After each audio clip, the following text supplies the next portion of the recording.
Hindi napigilan ni Mommy Min Bernardo, ina ng kapamilya actress na si Catherine Bernardo, na magsalita laban sa mga nagpapakalat ng fake news tungkol sa kanyang anak. Ayon sa kanya, sobra na ang ginagawa ng ilang netizens at content creators na ginagamit umano ang pangalan ni Catherine para lamang makakuha ng views at pansin online.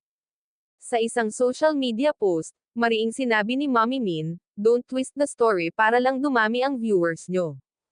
Ang kanyang pahayag na ito ay may kaugnayan sa kumakalat na fake post sa social media na nagsasabing nagpasaring umano si Catherine Bernardo kay Pangulong Ferdinand Bongbong Marcos Jr.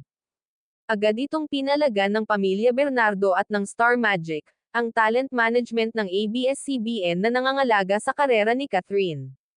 Ayon sa opisyal na pahayag ng Star Magic, walang katotohanan ang mga kumakalat na post at hindi kailanman nagbigay ng anumang pahayag ang aktres tungkol sa Pangulo o sa isyong politikal.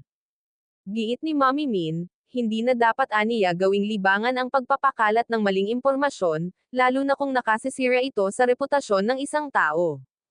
Aniya, hindi madaling makamit ang respeto at tiwala ng publiko. Pero dahil sa mga nagpapakalat ng fake news, napupunta sa alanganin ang pangalan ng anak ko. Sana magkarespeto naman kayo. Maraming fans at netizens ang nagpahayag ng suporta sa pamilya Bernardo, at sinabing tama lang anila na ipagtanggol ni Mommy Min ang anak niya laban sa mga walang basehang paratang.